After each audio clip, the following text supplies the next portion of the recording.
Good morning, good afternoon, good evening. Welcome to Late Night Learning with Dr. Anthony Palomba. Thank you so much for joining me today. Now, it's a little bit odd because today we're going to be talking about television. Now, granted, you're watching TV right now. That is, in fact, a TV set on the street, hopefully not yours. But in fact, television is a little bit more complicated than perhaps hitting the power button on a remote and picking a channel. That's usually where it begins and ends for much of us, for many of us for that matter. But in this lecture, we're going to kind of go through the history of television, which, like most kinds of media and entertainment out there, was kind of an accident, and then transitioning into the economics and marketing behind it. We'll talk about Modern Family. We'll talk about a few of the most current TV shows as well, and kind of get a sense of maybe where TV is going. So for the first slide that we'll be taking a look at right now is the Genesis. And those are gentlemen right there at the World's Fair back in the 40s looking at television. And I know that kind of looks like a video arcade. There are no controllers there.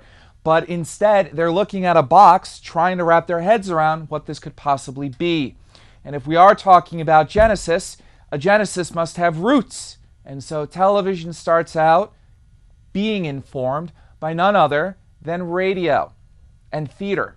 Now, radio and theater were very, very big leisure activities in the 20s and 30s, especially here in New York City, where this is filmed adjacent to. And so theater and radio took off in New York City during those decades. And so this was kind of the hub for entertainment, for media. And so if there was going to be any kind of new medium introduced, it was going to happen in New York City. So if we look at the next slide here, we have the networks. Now, a network is something that is broadcasted out to an audience. It still works on wave receptions, wavelengths, beamed out to an audience. And so, as we can see here, in 1926, NBC is founded by RCA, who was already invested in radio. In 1927, we have the United Independent Broadcasters, and they're later renamed CBS. And so at this point, we're still trying to figure out what television might look like. And granted, radio informs this. A comedy hour, a dramatic hour, all of those things are informed by radio formats. That's where we get these half-hour and hour programs from.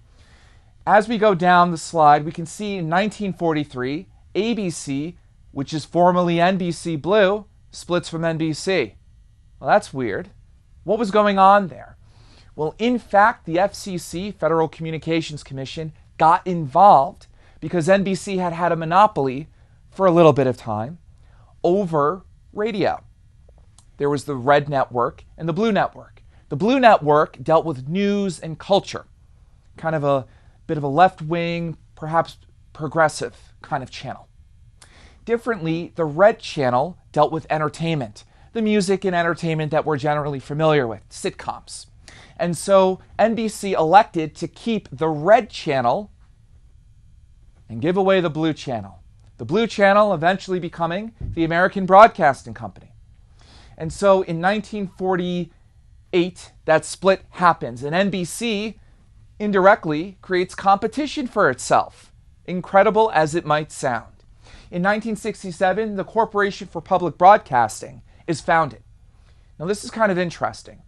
In the 50s and 60s, thankfully, we're away from World War II. It has been resolved somewhat, and that's for another story. But for our purposes, we are in peaceful times here in the United States. There are other things we can look at when we're not hurling bombs at other countries. And so we quickly realize that, in fact, reading levels, writing levels, across suburbs and urban sprawls, they're not equal. In fact, students in inner city areas are struggling with reading comprehension and critical writing skills. So the government says perhaps we can create a channel that is broadcasted to everyone to provide education and culture. We can air theater. We can air talk shows. We can air education. And perhaps some of you are going to beat me to the punch on this, but nevertheless, Sesame Street comes out in the early 70s. It was actually created by a few Yale psychologists who look at how to educate children. and actually realize that there are certain games and mechanisms that can be executed in order to reach children. And of course, in 1986, kind of the last major network to join, although we do have the CW now, of course, is the Fox Broadcasting Company, most famous for Married with Children, The Simpsons, Family Guy, and the list goes on. Fox made its brand by being edgy. And if any of you have seen Married with Children, The Simpsons, boundaries, political correctness are always pushed.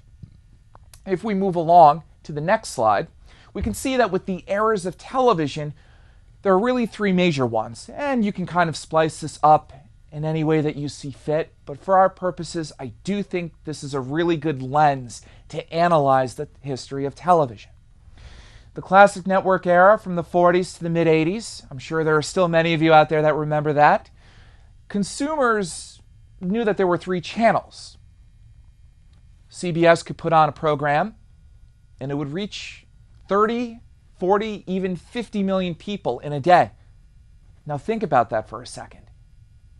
What now reaches that kind of level? You almost would need some sort of Super Bowl, or unfortunately what's something that perhaps Donald Trump would say, to reach 50 million people. Those are terribly huge numbers, and they were taken for granted every day. CBS, ABC, and NBC. Sure, there might have been 5 or 10% of the audience members that went to perhaps a local channel or something like that, but by and large, those were the three channels everybody was watching. Very quickly, TV becomes the mainstay for pop culture. If you want to know what the latest music is, if you want to know what the latest trends are, what people are wearing, what's cool, what's hip, you now have a visual medium that communicates that. And you know that everybody's watching it as well. And so in short order, the three networks become incredibly dominant, giving us I Love Lucy, All in the Family, Sanford & Son, MASH, and a whole host of other shows that really have served as the model for future TV shows, particularly sitcoms and particularly dramas for that matter. However, we have an issue. There's always an issue. We have an issue. For people who are in the mountains, for people who are far away from cities, those very same wavelengths that we're relying on to view television are not being disseminated out to the mountains, to the people in the forest, the woods. And so some people start tinkering with cable. And in fact, cable initially comes out as a subscription service that aids people who are far away and aren't receiving receptions from cities around the country. Inevitably, this creates a new marketplace. There are new channels that are available if anybody is interested in buying up space on the broadband. Very quickly, in short order, HBO, Showtime, and a few other cable channels start introducing content in the mid to late 70s. Boxing and movies are typically the two major areas for cable for a short period of time. And then there's a boom in the 1980s. As the stock market goes up and as we have more young urban professionals, or yuppies for that matter, and other people earning more and more disposable income, there's more innovation that takes place. Cable and satellite start becoming more and more mainstream. And we have something called narrowcasting. Well, if we have something that's called broadcasting, in which we reach everyone, narrowcasting might mean that we reduce it. That we only get a particular piece of the pie. We're only looking for a certain target audience. Now, the audience that might have watched I Love Lucy was probably comprised of Caucasians, African Americans, Asian Americans, golfers, techies, soccer moms. But with cable, those audiences become smaller and smaller. The channels are meant to find target audiences. Now, who might be interested in that? Advertisers. Why would advertisers be interested in that? If an advertiser doesn't have to spend so much money to figure out who his or her target audience is, it helps. For instance, we have the Golf Channel on cable. If the Golf Channel can guarantee Ralph Lauren or some other clothing brand that in fact 500,000 Ralph Lauren brand consumers will show up for a particular golf show, then that's a huge boon. The Golf Channel is aiding Ralph Lauren in reaching its target audience. In addition, the Golf Channel is also getting audience members for its own program. There are two exchanges that are going on here. We sell advertisement. So Dove, for instance, might sell advertisement to Lifetime. Ralph Lauren might sell advertisement to the Golf Channel. In exchange, they will give the cable channel money. Differently, an audience is expected to come to watch the show. And this might be a little seedy for you guys to think about, but in fact, audiences are bought and sold. You are a commodity. Next time somebody says something about you, remind them of that. I am a commodity. And so channels rely on that kind of dual exchange that goes along. And if we look back at the slide, we then go into the third era, in which we've had satellite, we've had cable, we've had a few recessions as well, for that matter. And so with the amount of intense competition that is going on across all mediums, consumer attention spans are dwindling, and their appetite for content is getting tougher and tougher to satiate. Consideration sets are expanding at rapid speeds and decreasing at rapid speeds as well. What do I mean by that? A brand consideration set are the brands that you might consider to watch. In one given night, I might consider to watch MTV, VH1, Comedy Central. Those three channels might serve as my brand consideration set. But the problem is with Netflix, Hulu, Amazon, Crave TV, and other SVOD services, subscription on video demand services, who has the time to sort through all of this? It becomes more challenging. So we're kind of in this era in which calling any of this television is odd. Does it make sense to call it television anymore? We couldn't hold or hug a television 10 years ago. I can pull it out of my pocket now in a smartphone.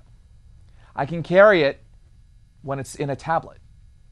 These are new, different ways that have systematically changed the marketplace. Remember, in the 50s and 60s, even into the 90s, if we were going to watch Friends, we were going to watch All in the Family, we had to be there. There was no on-demand, there was no opportunity to command when I wanted to watch something. So in this intense marketplace in which content is readily available, the consumers now have power. This is very, very different from when TV began. But because the barriers to entry in new media were low at one point, they have since been risen, a lot more content producers have entered into the entertainment space. If we look at the next slide, we'll see with the growth of TV that a few things had to happen here. Now, one, we had to be done with World War II. Innovation in technology and in entertainment can't have war. The country needs to be focused. And so, being in peace times allows consumers and audience members to focus on leisure activities.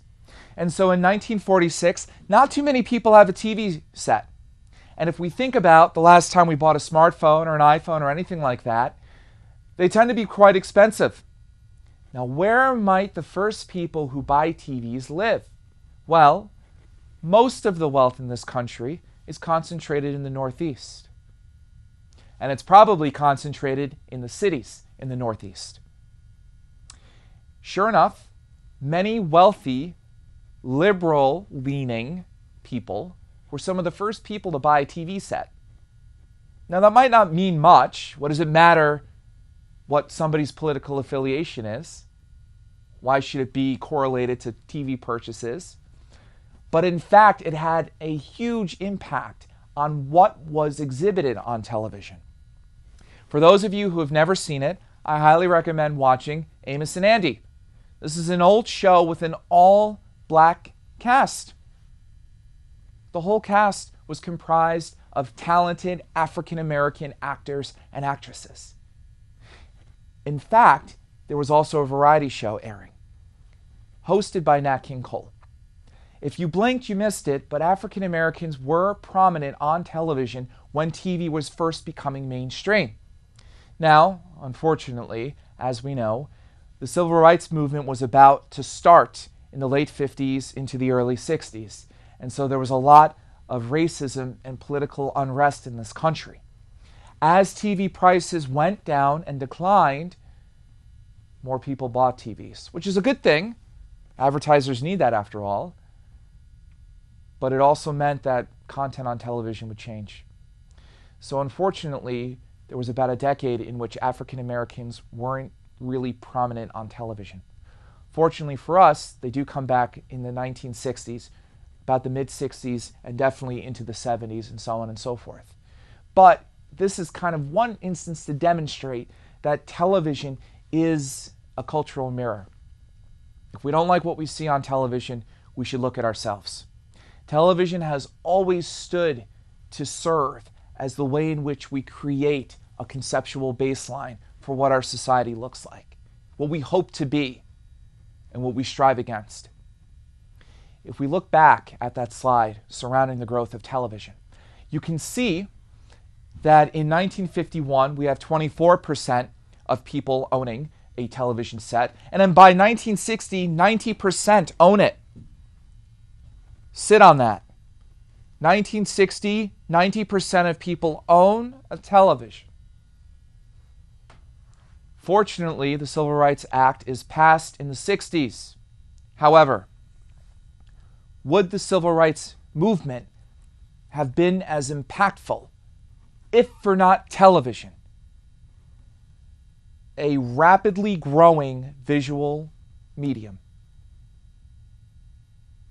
I don't know that people would have understood the dire situation that a lot of minorities faced during the civil rights movement. Being beaten, sprayed, and arrested by cops, police, politicians. Television was absolutely one of the levers that helped push and helped the civil rights movement succeed. Finally, we'll go back to that slide one more time. And so what we can see here is that by 2008, we have about 99% of people having a television set. We go to 2011, 96.7%. Those of us who remember, there was a recession that this country just faced. So some people cut their cords, not umbilical cords, they actually cut their cords. This means subscriptions to cable and to satellite. We see in 2013, 99% of people once again have a television set. We're out of the woods. The recession has kind of dwindled. It has subsided. However, if we look at 2017, we're back to 97% of people having television sets. I was recently in Los Angeles not too long ago, and I had the opportunity to talk to a few network executives. Many of them are concerned about getting people back to watch traditional television. Could marriage, having children, or buying a house convince people to come back to watch television? Time will tell. We don't know. But if, in fact, cord cutting is a trend, what might that mean for pop culture discussion, water cooler discussion? If we don't have access to all of the channels, doesn't matter. The Fox News people will watch the Fox News stuff. The CNN people will watch the CNN stuff. And that goes for MSNBC. And that goes for local television as well. Is that an issue? It might be. If our bandwidth for viewing content dwindles, and if we isolate ourselves in spheres that we've created, the channels we only want to watch, we lose touch with each other. We lose touch with each other because we have less to talk about, less things that we can relate with. Is this an issue moving forward for this country that currently is fairly divisive from a political standpoint? Perhaps. Time will tell. Let's move on to the next slide. These are very heavy definitions. These are very heavy definitions. And so I will quickly explain what they are. I do this for my students, and so those of you who are watching on television, I apologize for all the jargon. Those of you who are my students, you're welcome. So, if we're looking at SVOD, subscription video on demand, I won't bore you with the expression that is after it. But what I will say is that Netflix, Hulu, and Amazon are examples of subscription on video on demand services. These are services in which you can subscribe to a program and there's portability. You can keep Netflix in your pocket and access it on your smartphone, or you can access it on a tablet or on a smart TV. Same goes for Hulu and Amazon. We also have video on demand, which is cable and satellite's dual response to SVOD. Video on demand says that you can watch the latest Modern Family episode a few days it's aired by watching ABC on demand.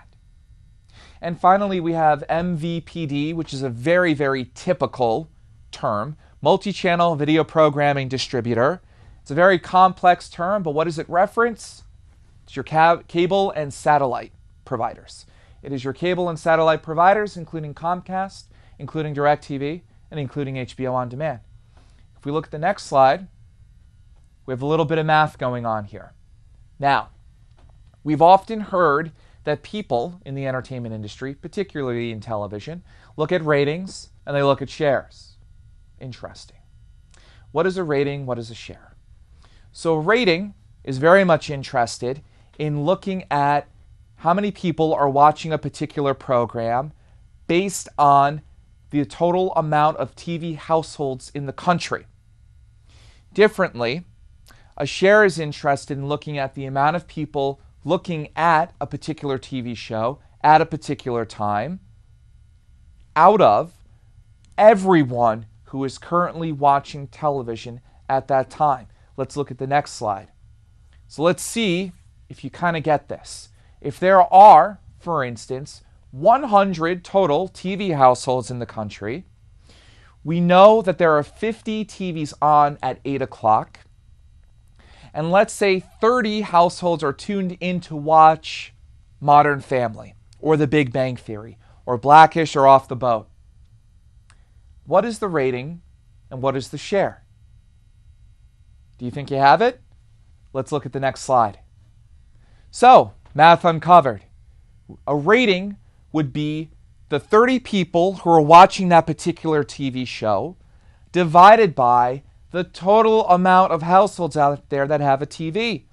So it's a 30 rating, or 30%. This means that the other 70% might be ice skating. Maybe they're at the movies. Maybe they're grocery shopping. They're likely not watching television. They might be doing other things. That's the kind of information that can be gleaned from a rating. What is the general American public doing on a given night, at a given time, in which a program is broadcasted?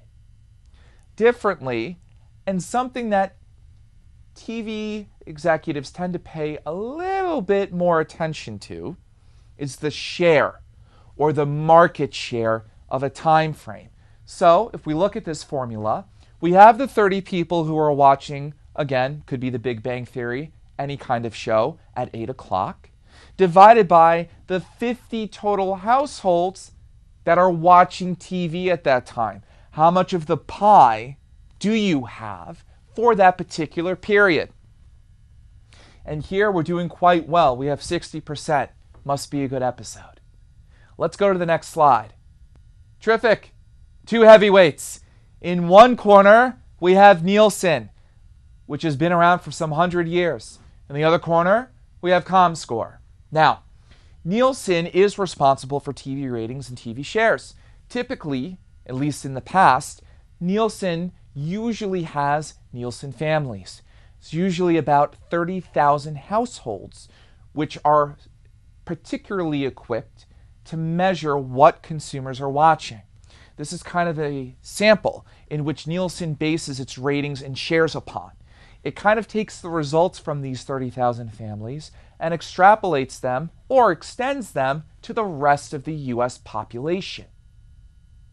Not the best way to do research, perhaps, but it has been something that Nielsen's been doing for quite some time.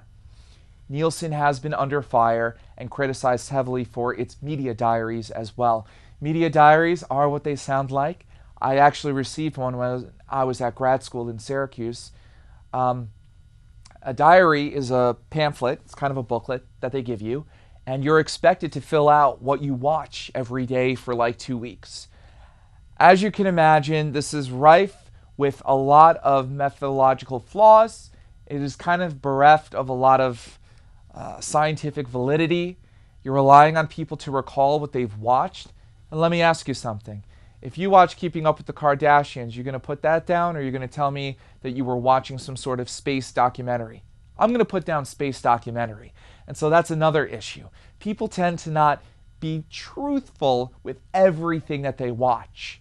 And let's face it, we all have our guilty pleasures, and not everybody needs to know it. And so the other company that deals with TV ratings and kind of measuring media consumption is Comscore. Comscore, as of this airing, recently bought Rentrak about a year or 2 years ago from this airing. And so Rentrak was responsible for tracking box office receipts. And so with Comscore subsuming Rentrak, it now is able to measure smartphones, TV, and other different platforms together. Nielsen is also trying to measure platforms. You watching The Office on a smartphone, and on a tablet, and on a laptop. So as we can see, television and video are evolving, in particular, those measurements. I'd like to thank you so much for joining me today. Thank you so much for joining me here on Late Night Learning. Keep laughing and keep learning.